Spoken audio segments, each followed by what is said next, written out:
Hi mga mi, magluto tayo ng pork binagoongan. Maglagay na tayo ng konting mantika, mga 2 kutsara pwede na.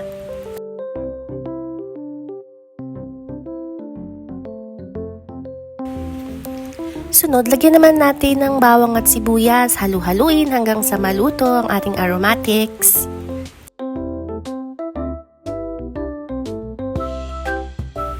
Naglagay na nga rin pala ako ng 2 kamatis, hatiin mo lang din at haluin.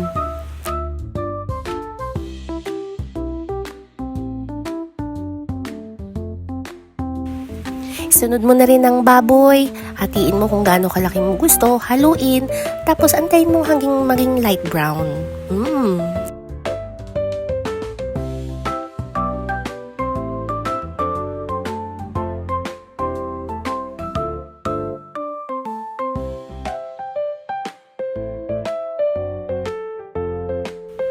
Ayan, luto na. Lagyan naman natin ng paboritong bagoong. Siyempre sa akin, Barrio Fiesta ay yung sweet flavor para mas magustuhan lalo ng mga bata. Mga 3 kutsara, pwede na mga mi. Haluin mo lang din uli.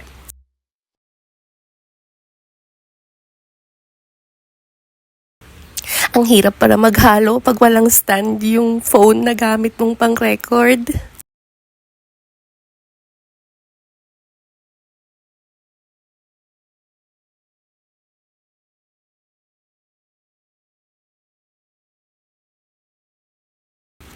Ayan, medyo nakikita na natin ang liwanag. Sunod na natin nga pala yung vinegar. Naglagay lang ako ng mga 3 kutsara.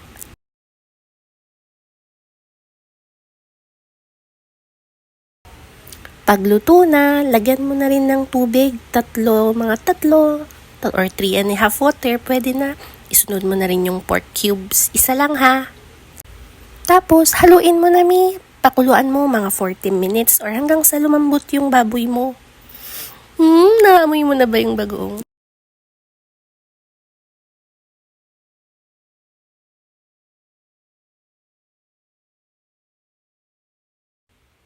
Sunod mo na nga pala yung eggplant.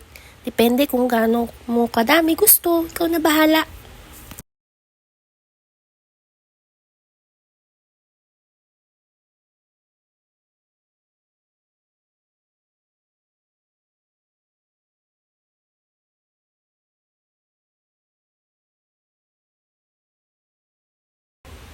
Halu-haluin mo lang din. Tapos takpan mo lang uli hanggang sa maluto.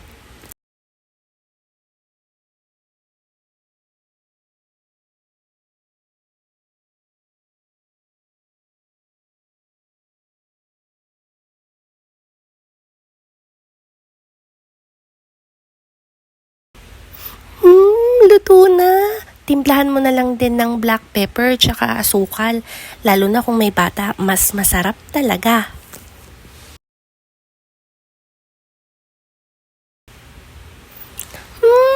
Mangantayon! Itadakimasu!